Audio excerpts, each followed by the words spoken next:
Mummy కథ చెప్పవా? Mummy ఇవాళ ఏం కథ చెప్తావు? చిక్కు అనే ఒక చీమ కథ చెప్తాను విను నాన్న. కథ పేరు ఒంటరిగా ప్రయత్నం చేసిన చీమ. అనగనగా ఒక పెద్ద చెట్టు ఉండేది. ఆ చెట్టు కిందంతా చాలా నీడ ఉండేది. ఆ నీడలో కొన్ని చీమలు వాటి ఇళ్లను కట్టుకున్నాయి. అలా కొన్ని వందల చీమలు వాటి ఇళ్లను అక్కడ కట్టుకున్నాయి. అలా అదంతా ఒక చీమల ఊరైంది. ఆ చీమల ఊరిలో చిక్కు అనే ఒక చీమ కూడా ఉండేది. చిక్కు చాలా చురుకైనది మరియు అహంకారంతో ఉండేది. చిక్కు ఎప్పుడు తన మనసులో ఇలా అనుకునేది, నేను ఒంటరిగా అన్ని పనులు చేసుకోగలను, నేను ఒక్కడిగానే అన్ని సాధిస్తాను అని అనుకునేది. కానీ ఆ ఊరిలో ఉన్న మిగతా చీమలన్నీ మాత్రం కలిసి వరుసగా ఆహారం సేకరిస్తూ ఒకదానికొకటి సహాయం చేసుకుంటూ అన్ని పనులను చేసుకునేవి. ఒకరోజు అన్ని చీమలు కలిసి విత్తనాలను సేకరిస్తుంటే చిక్కు మాత్రం మీరు రావాల్సిన అవసరం లేదు, నేను ఒక్కడిగానే చేస్తాను అని గర్వంగా చెబుతుంది మిగతా చీమలకు. అప్పుడు ఒక పెద్ద చీమ ముందుకు వచ్చి, అలా అనకూడదు చిక్కు, ఎప్పుడూ కలిసి పనులు చేసుకోవాలి అని చెప్తుంది. కానీ చిక్కు ఆ మాట వినిపించుకోకుండా తన పని తాను చేసుకుంటూ పోతుంది. ఇలా గడుస్తుండగా వర్షాకాలం వస్తుంది. అన్ని చీమలు వర్షాకాలానికి సరిపడా ఆహారాన్ని సేకరించే పనిలో ఉంటాయి. అన్ని చీమలు కలిసి విత్తనాలను లాగుతుంటే చిక్కు చీమ మాత్రం ఒంటరిగా 3 విత్తనాలను తీసుకువెళ్తుంది.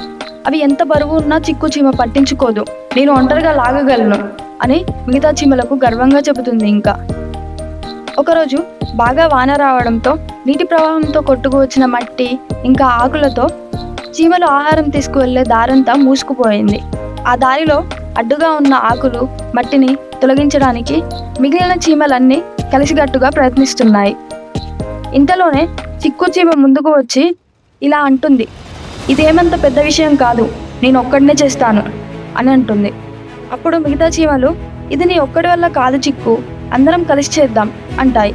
అయినా కూడా చిక్కు వాళ్ళ మాటను వినకుండా మిగిలిన అన్ని పనుల్లాగే ఎలాగైతే విత్తనాలను సేకరించానో అలాగే ఈ పనిని కూడా నేను చేయగలను అనుకొని ఆ బరువైన ఆకులను తొలగిస్తుండగా ఇంకో ఆకు వచ్చి చిక్కు మీద పడిపోయింది. అక్కడ ఉన్న మట్టి నీరు చిక్కు చుట్టూ చేరుకున్నాయి. కదలలేకపోయింది. ఇక చేసేదేమీ లేక చిక్కు అరవడం మొదలుపెట్టింది, నాకెవరైనా సహాయం చేయండి, నన్నెవరైనా కాపాడండి, నన్ను ఒంటరిగా వదిలేస్తారా అంటూ అరిచింది. అది విని అక్కడ ఉన్న చీమలన్నీ ఒక్కసారిగా పరిగెత్తుకుంటూ వచ్చి చిక్కు పై నుంచి ఆకును తొలగించాయి. చిక్కుకి చిన్నగా గాయమైంది. ఆ గాయాన్ని తుడుచుకుంటూ చిక్కు ఇలా అంది, నన్ను క్షమించండి, నేను ఒంటరిగా అన్ని పనులు చేయగలను అని అనుకున్నాను, కానీ అందరం కలిస్తేనే చేయగలమని ఈరోజు తెలుసుకున్నాను అని అంటుంది. ఇంకా ఆ తర్వాతి రోజు మళ్ళీ విత్తనాలు సేకరిస్తున్నాయి చీమలన్నీ కలిసి. ఈసారి చిక్కు చీమ ఏం చేసిందో తెలుసా? మమ్మీ, చిక్కు చీమ ఒంటరిగా వెళ్ళలేదు, అందరితో కలిసి వరుసలో వెళ్ళింది. అందరితో కలిసి పనులు చేసింది. మిగతా చీమల సహాయం తీసుకుంది, మిగతా చీమలకు సహాయం చేసింది. ఈ విధంగా చిక్కు చీమ కలిసిగా పనులు చేసుకోవాలి అని నేర్చుకుంది. ఎలా ఉంది నాన్న? మమ్మీ కథ బాగుంది. ఈ కథ నీతి ఏంటంటే, ఒక్కో విత్తనం విలువైనదే, కానీ అన్ని విత్తనాలు ఒక చోట చేరితేనే పంట అవుతుంది.